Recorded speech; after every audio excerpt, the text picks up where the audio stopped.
Welcome to our fourth installment and the January edition of the Habitat Home Show. We have a great episode lined up for you today that it's full of special surprises in a lot of ways.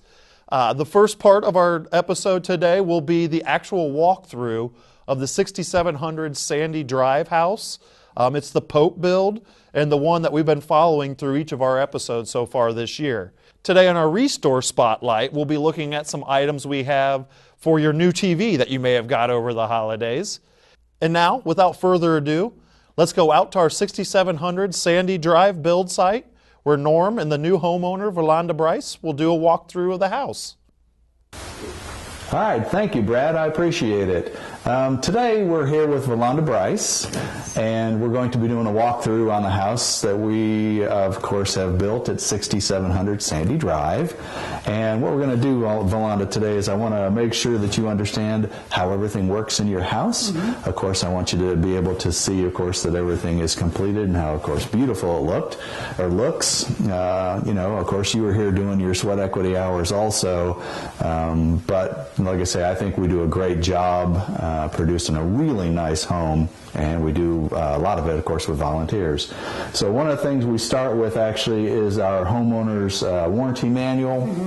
And I just want you to know that inside this book there's pretty much reference to just about anything on the house as far as how things work. Also, one of the things is the contact phone numbers for all of the subcontractors that, of course, we did used on your house. Okay. Things like anything like the electrical systems or the heating and air conditioning systems. Of course, the plumbing systems have to be done by licensed contractors. Okay, so their phone numbers are all right here in this book. So if something would come up after you move in, you could contact them directly, and that avoids you calling our office calling the subcontractor calling you back, right? It's just you call them, tell them what you need help with, and then they'll send out one of their service techs. Okay? All right, Valanda, the first thing I want to tell you about your kitchen sink is that underneath all your plumbing fixtures, you do have separate shutoffs for both the hot water and the cold water. So because water sometimes has lime in it, and after a few, after years actually, and this area is not too bad, but you may have to replace the faucets. You can actually turn the water off there, replace the faucet, and not have to turn the water off to the whole house. Okay?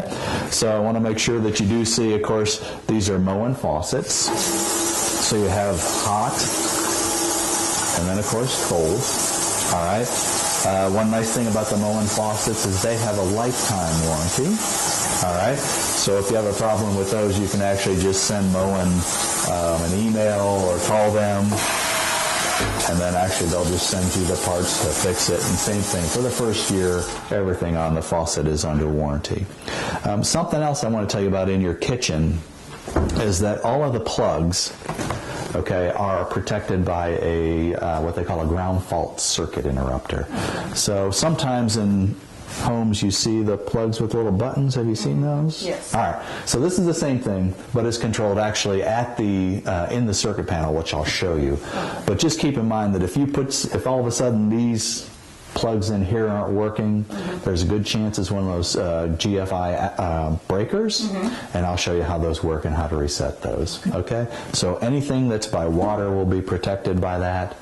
So outside plugs, bathroom plugs, garage plugs will also be protected by GFCI. Okay? Okay.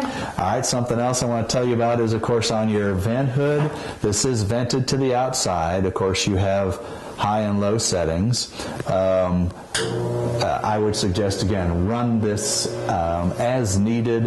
It, of course, takes the moisture out of the house along with the any kind of cooking smells. But I think I mentioned as efficiently as we build our houses, you want to make sure that you control the moisture in your house.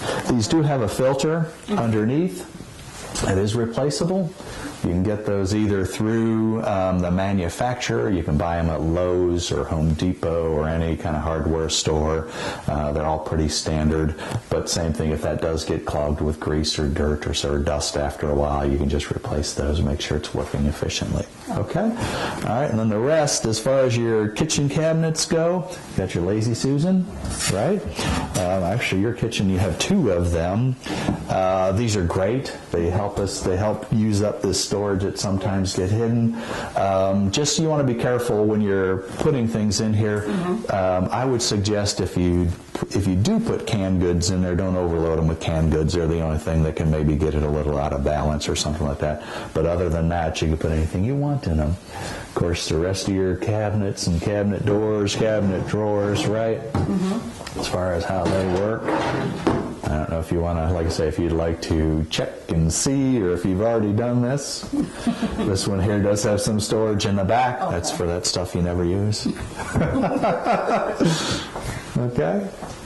Of course, the blinds. We have, of course, blinds on all the windows. I'll show you more about the windows as we move into a different area where I can get to it. Okay. All right. Any questions in this area? No. All right. Very good.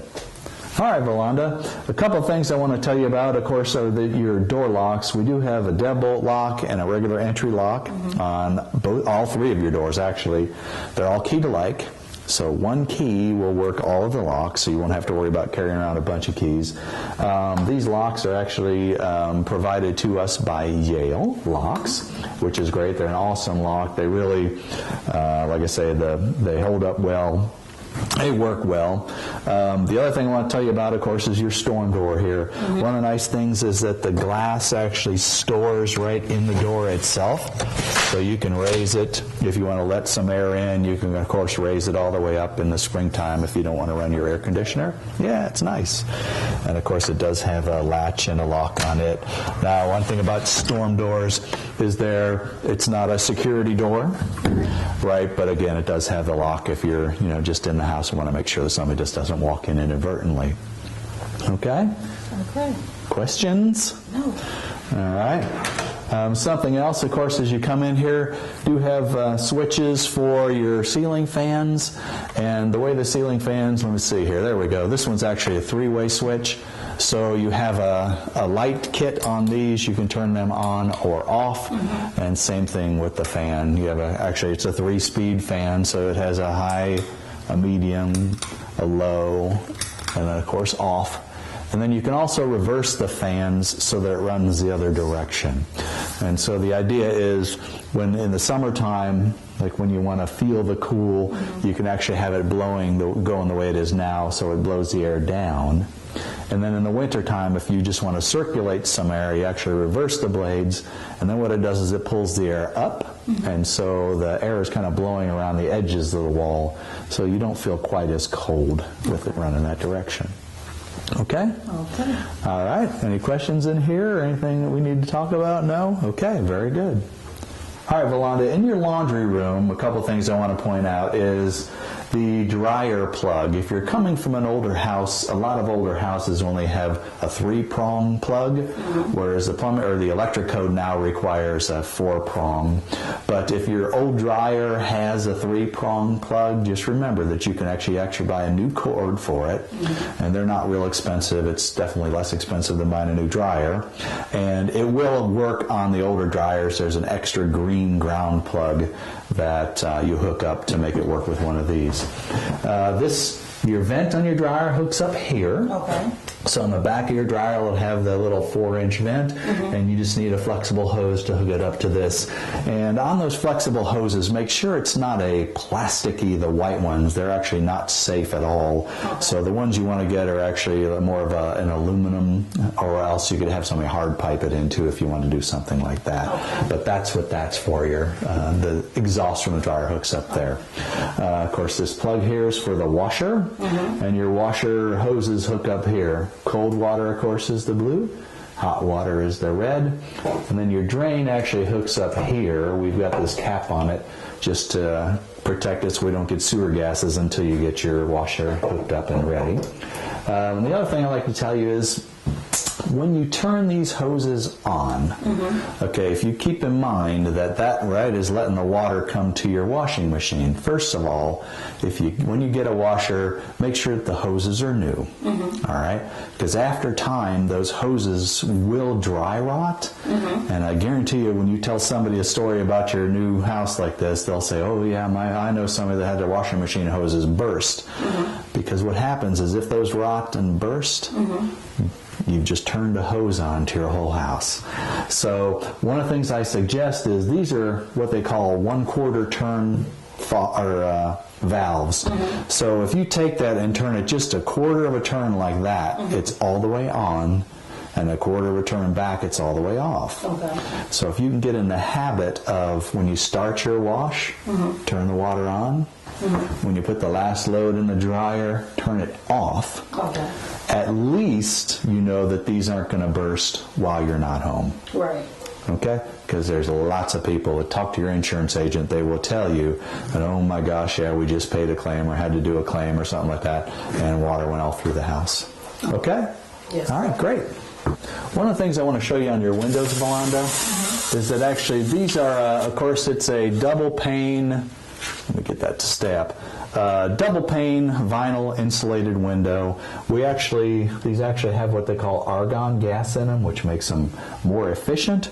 But the thing about them is, I like to show you, of course, is that the windows not just raise up and down, but also tilt out. So now, to tilt them out, there's just a little latch here at the top, right? You just move both of them in. And if you wanted to do that for cleaning, you can, okay? You want to be careful that you don't get them kind of tilted out of kilter because they can come out.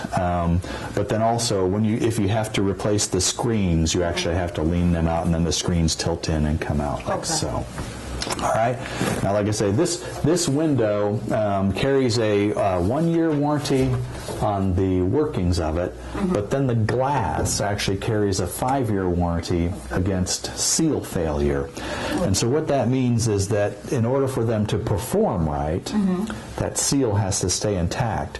So sometimes if they expand or contract, you'll see a small, sometimes you get a small crack in them, you'll notice, but then you'll see moisture between the panes. If you see moisture between the panes, then what you want to do is call that number in your warranty book, and they'll actually send out a new pane to install. And like I say, that way they're still performing like they should.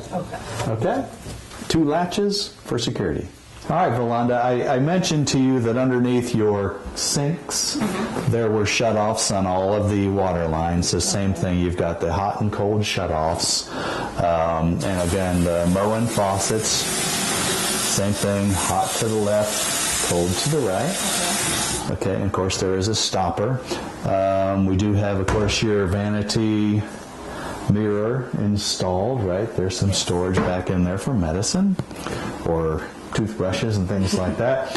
And then something else is the toilets, of course, by code are low, basically it's like a low consumption toilet. So these are 1.6 gallons per flush. So what you have to keep in mind is it's really about a gallon and a half of water is all that goes down them. So with these toilets, if you can actually flush and hold. If you hold that, it actually will put about 3 gallons of water down. So sometimes if you feel the need, you might be better doing that to just flush things down better, right? So if there's a lot of paper or something like that, you might be better to flush and hold or flush twice. Okay? On the tubs, if you notice, it's an all fiberglass tub. So you want to use a soft cloth to clean them. Spray cleaners, most of them are okay. It'll tell you on the bottle whether it's okay for a fiberglass tub. But with the shower, basically the control, the way the valve works is the further you turn that, the hotter it gets. So if you go all the way around, that's going to be all hot water. So of course you have to be careful with that.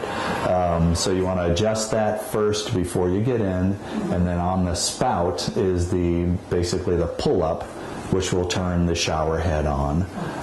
The lever at the bottom, of course, makes the stopper at the bottom come up or down. That way, if you want to take a bath, you can turn the stopper up and let the water out. Of course, we've got your towel bar or your shower rod up there. Towel bars are installed.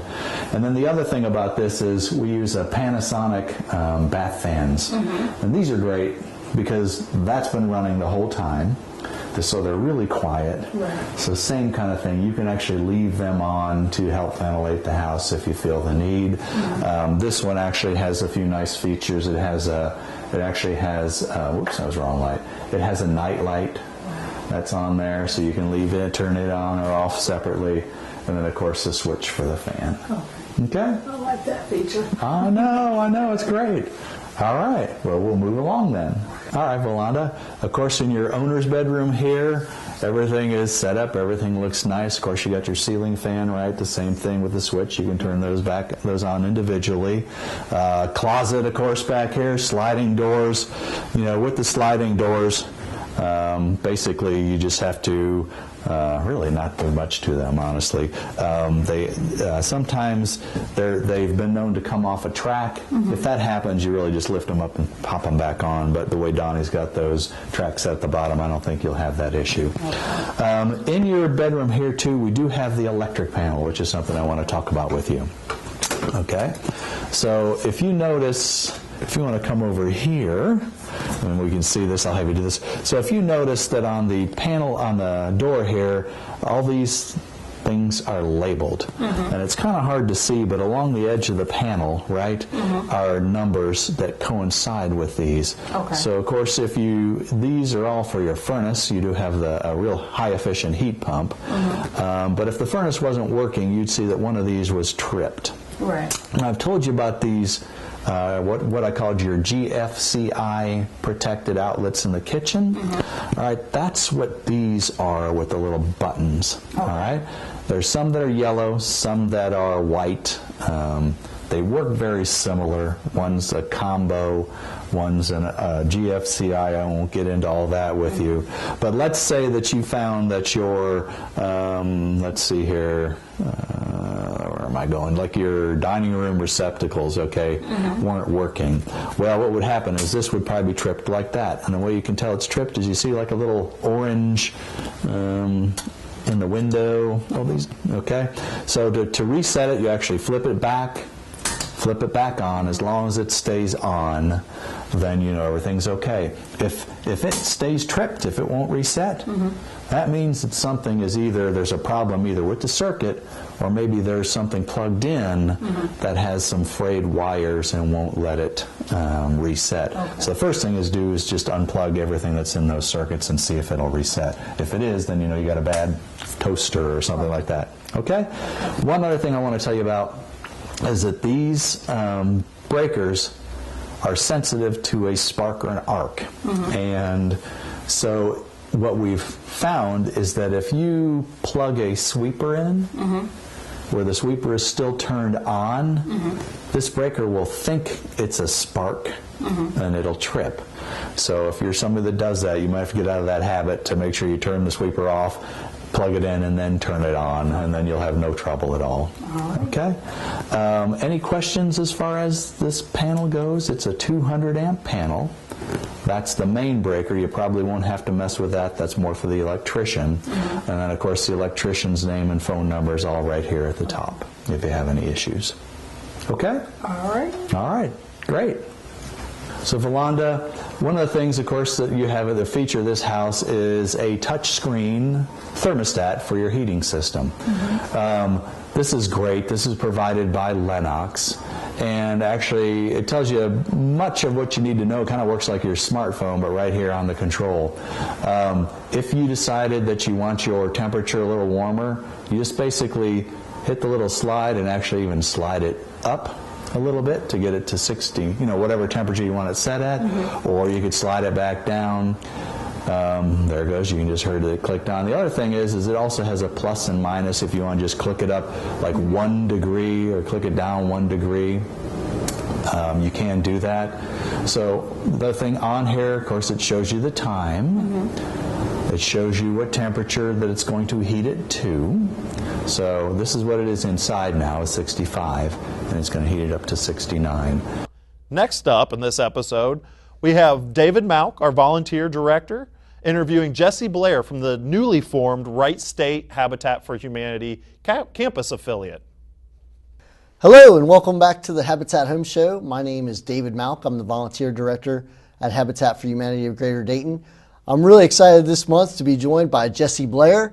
I've known Jessie for a little bit over a year, and he's been volunteering with Habitat on a regular basis since getting involved with us a little over a year ago.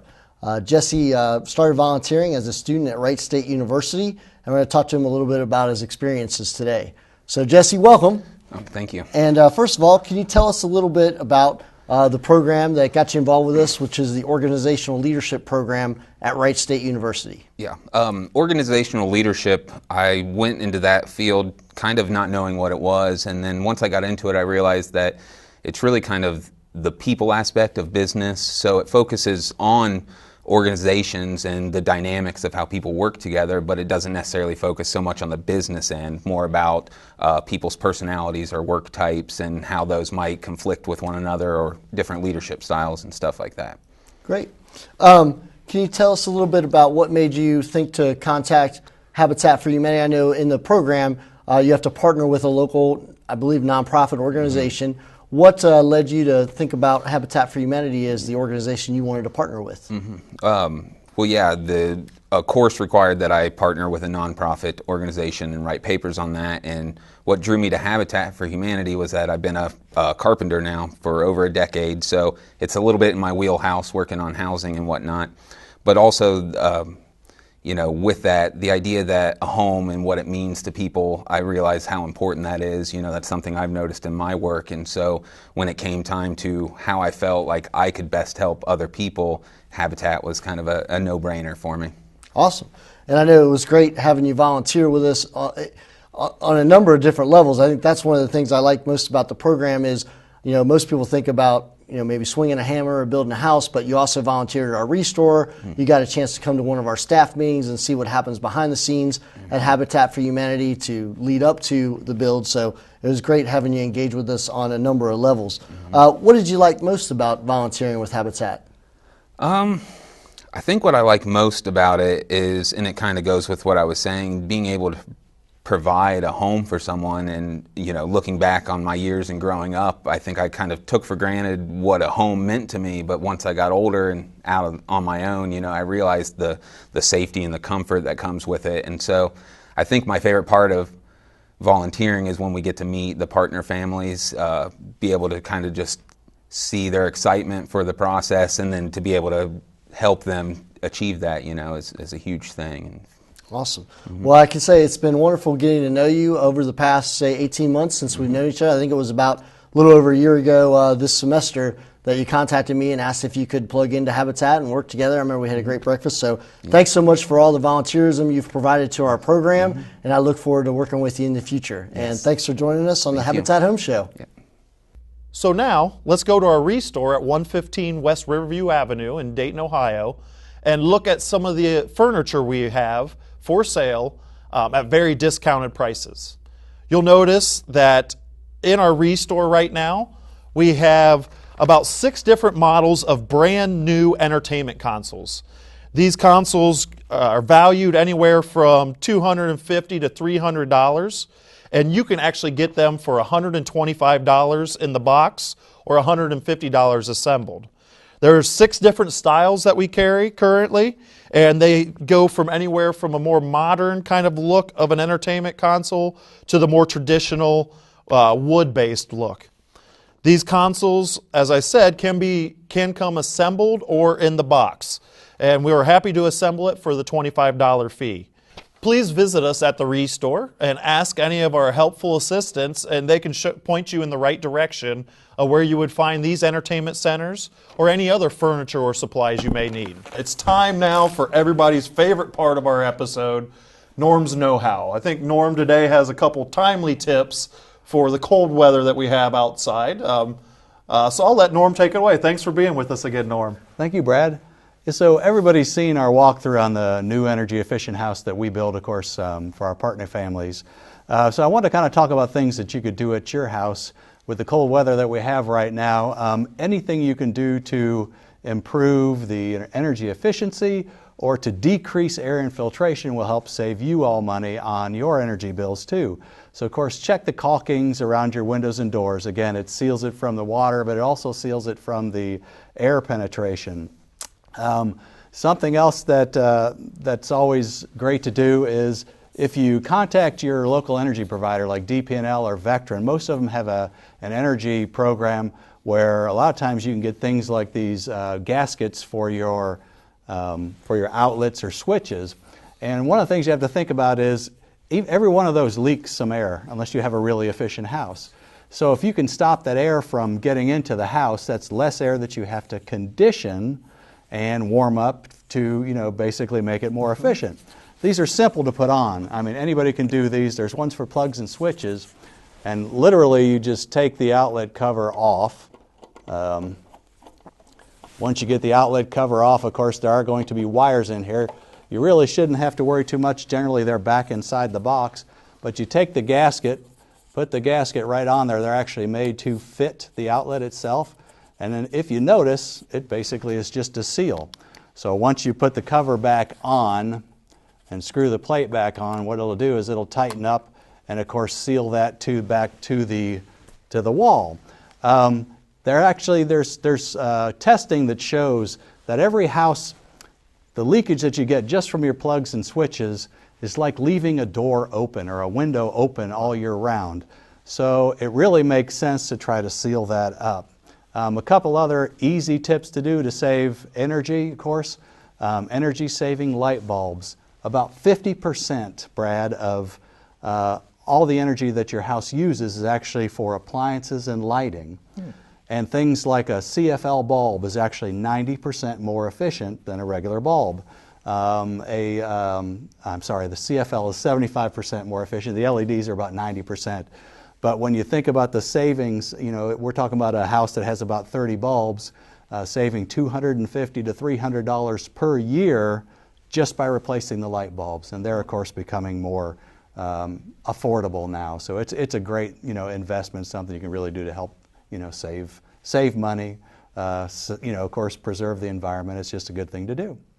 Excellent. Well, that sounds great. I mean, I don't think anybody's going to argue with saving money, especially this time of year. And I think these tips are excellent for that too, especially outlets on your exterior wall, I imagine, right?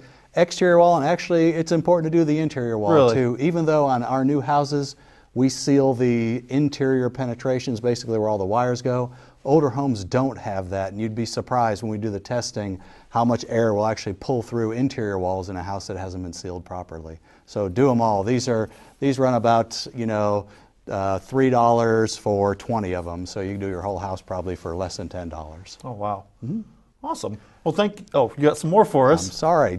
I want to throw out there too. Anybody who has anything else, any other little tips they would like to see, I'd love it if somebody would email me. We have an email at normsknowhow@daytonhabitat.org. I'm sorry, and it's just all spelled out. Norms Know How. I'd love to hear from anybody. Like I say, we'd love to show you whatever you'd like to see how to do on your home. Awesome. Well, thank you. We'll, I'm sure you'll be answering your inbox here shortly then with all the questions that the audience may have. So thank you again for another tip and your time this afternoon. Thank you. Awesome. Thanks again for spending your time with us at the Habitat Home Show. I hope you got to see what the interior of a Habitat house looks like, and hopefully it brought a new perspective to you when you look at Habitat homes in our community. I'd like to thank Norm again for giving us another great tip on, especially this time of year, saving some money and how we can make our house more efficient as we try to heat it and cool it during the different months that we experience here in Ohio.